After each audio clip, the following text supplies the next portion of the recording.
హరే కృష్ణ అందరికీ వైకుంఠ ఏకాదశి శుభాకాంక్షలు. ఏకాదశి రోజు మనం ఒకసారి గీతా ధ్యాన శ్లోకాలు పారాయణం చేసుకుందాం. ఓం శ్రీ పరమాత్మనే నమః. అథ గీతా ధ్యాన శ్లోకాః.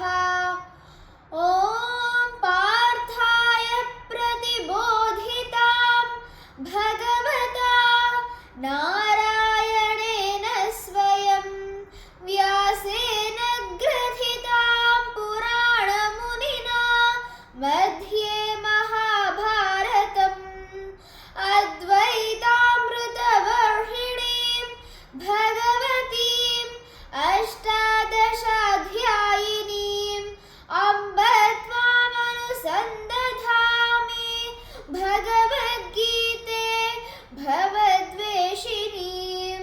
నమోస్తుతే వ్యాస విశాల బుద్ధే ఫుల్లారవిందాయత పత్రనేత్ర येन त्वया भारततैलपूर्णः प्रज्वालितो ज्ञानमयः प्रदीपः प्रपन्नपारिजाताय स्तोत्रवेत्रैकपाणये ज्ञानमुद्राय कृष्णाय गीतामृतदुहे नमः.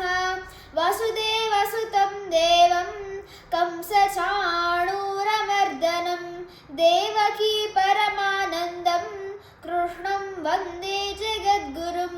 भीष्मद्रोणतटा जयद्रथजला गान्धारनीलोत्पला शल्यग्राहवती कृपेण वहनी कर्णेन वेलाकुला अश्वत्थामविकर्णघोरमकरा दुर्योधनावर्तिनी सोत्तीर्णा खलु पाण्डवैरणनदी.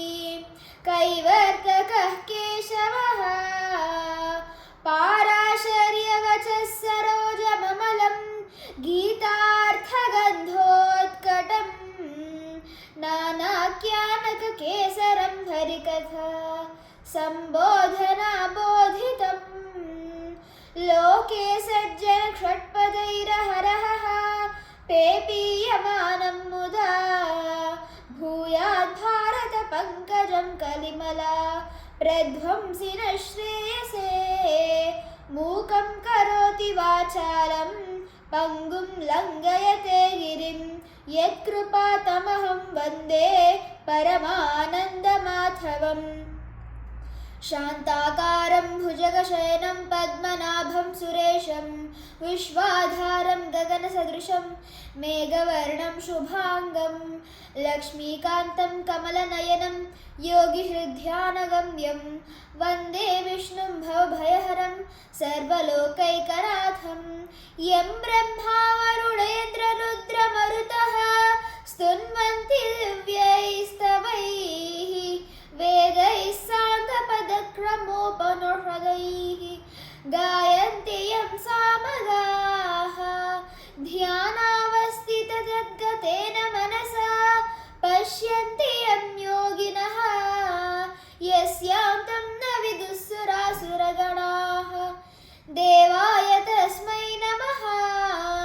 नारायणं नमस्कृत्य नरं चैव नरोत्तमं देवीं सरस्वतीं व्यासं ततो जयमुदीरयेत्.